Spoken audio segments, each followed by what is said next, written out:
Hello and welcome back. I'm Beth from Spiropath Healing Arts, and in today's video, I'm going to share with you a little demo on how to quickly darn and fix a hole in this case, a pair of merino wool knit long johns. They could be leggings, but I wear them as long johns under another pair of pants. And earlier this winter, when it was cold and I was out doing some visits with some of my dog clients, I got jumped on and snagged these and put some holes in them. And I've already repaired a few holes, and I'll show you how to repair those holes. But rather than throwing away a perfectly good pair of merino long johns and or continuing to wear them and have the holes get bigger and bigger, thought I'd take a few moments this morning to just sew them real quick and repair them. So join me and watch.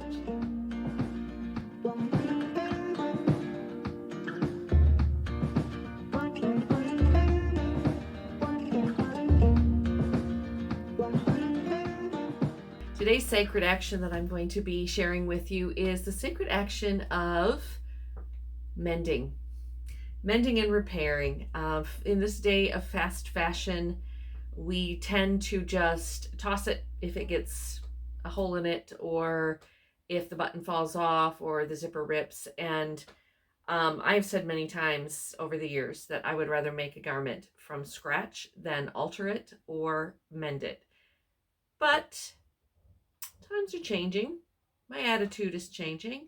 So the idea of sustainability, and also the idea of buying once and not having to replace it, is very important to me.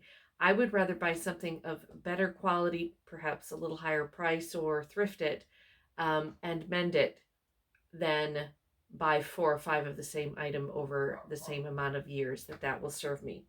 Case in point, I am a dog walker, and I don't live where it's particularly cold anymore, but I used to. And but there's like maybe a couple weeks when I'm out about in Tennessee here that get chilly enough that I want a base layer. And also I do like to backpack and camp when I have time. And a pair of wool long johns. These are really nice merino wool, and I don't know if I bought them last year or the year before, but they're merino wool, and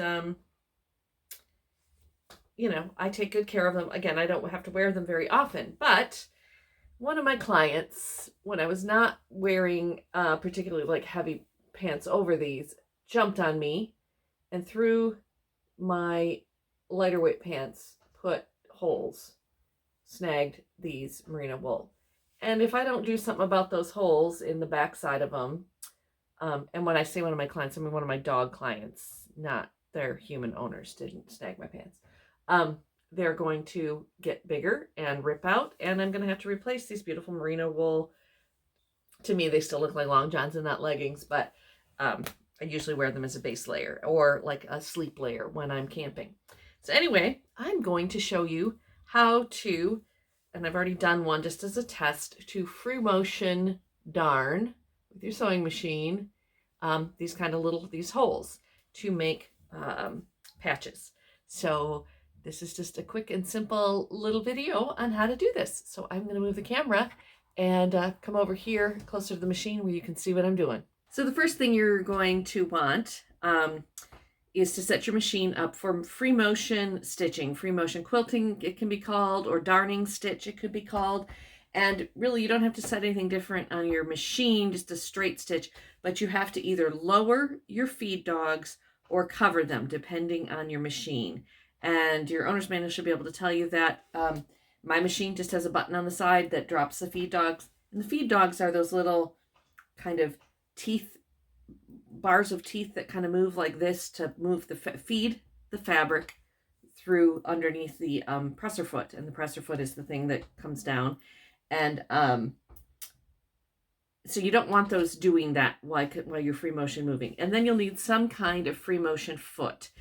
This is one I just happen to have. It's got this nice wide kind of flying saucer disc end on it that helps hold the fabric in place as I'm moving around. But some of them are just like a little C shape like this, which I used to have, I think, with my old machine. Don't have that with this one. There's lots of different kinds. And if you're really careful, and I mean really careful, I've done it before on an old machine that did not have a free motion foot. I've just taken the foot off the machine and just let the needle do the work. But that's scary. Also, these free motion feet have like a little spring that bounce up and down.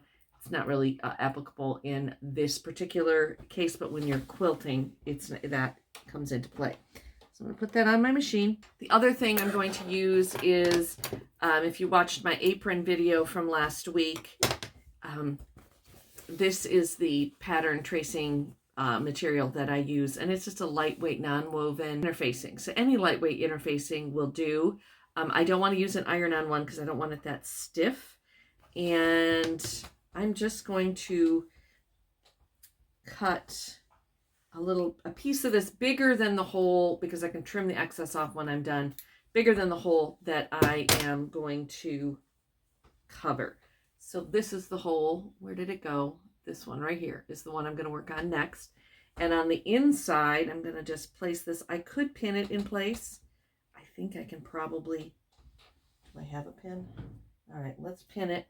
And again, because I cut it quite a bit bigger than the hole that I'm covering, I don't want the pins near the hole. I don't want to accidentally sew over the pins.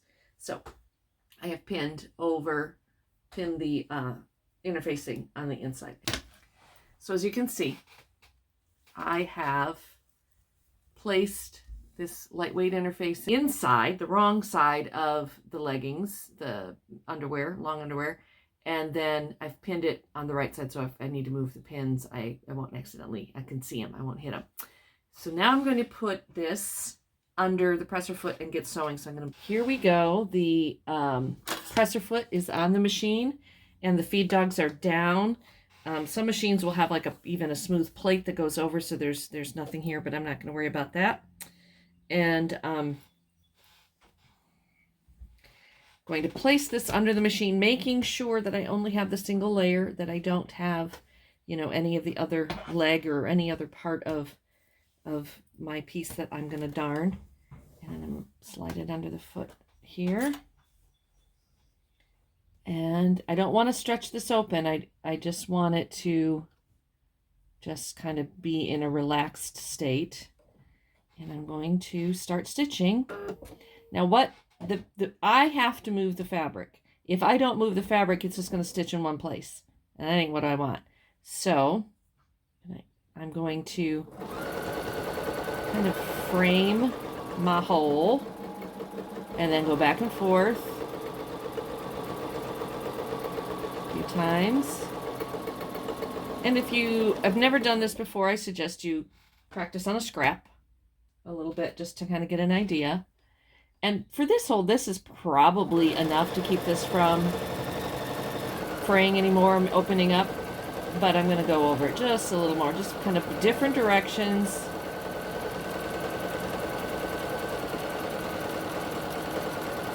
But I don't want it too solid with thread because it'll be too stiff.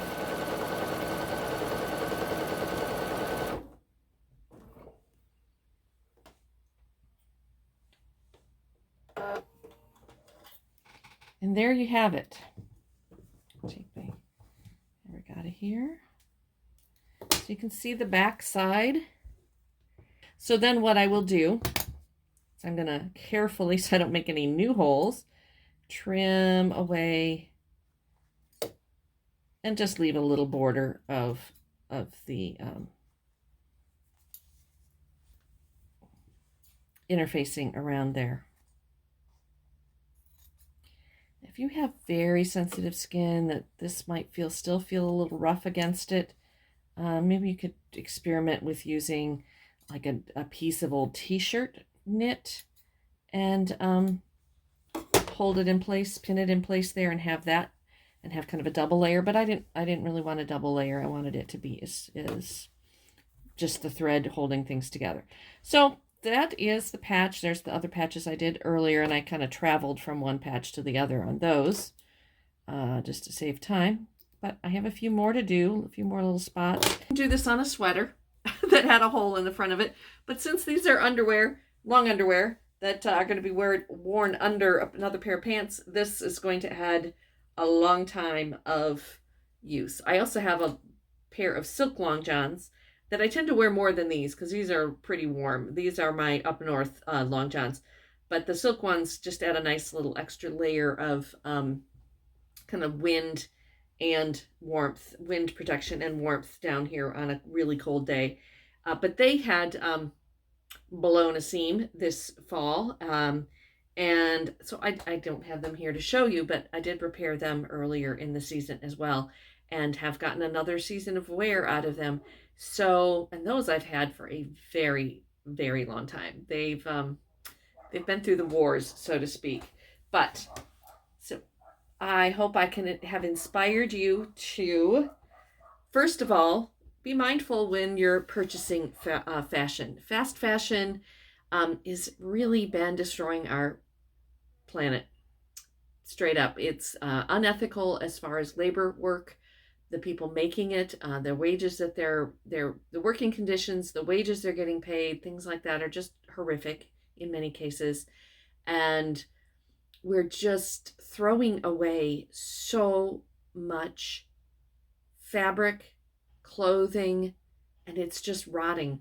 It's rotting, and I've seen photos of it rotting on beaches in other countries where we've just shipped piles and piles of unsold clothing from quick fast fashion retailers. So if you can spend a little bit more money, not that these were, designer or anything. They don't have to be designer. Some of the designers are just as guilty of unethical practices and non-sustainable practices as anybody. I mean, I'd suggest a small business, if you can find it, to buy your garments from, but that's not always possible, or thrifting. But spend a little more to have something that lasts a little longer if it's within your budget to do so, and that's where thrifting comes in. Go to the thrift stores closer to the higher end neighborhoods, and you're going to be finding higher end items. I have found amazing designer stuff at resale shops and thrift stores in high-end neighborhoods. So highly suggest that. And then if you need to, you may need to alter it or mend it, or do a little creative artwork with it. So anyhow, this has gotten long enough. Well, I hope you enjoyed that quick little demo, and if you did, please share this video with someone else if you think they might be interested, and please like and comment and subscribe to my channel. I'm going to continue to offer more and more quick DIYs that can help you live a more sustainable and zero waste lifestyle as possible. And I hope you enjoyed this. Have a great day. Peace out, witches.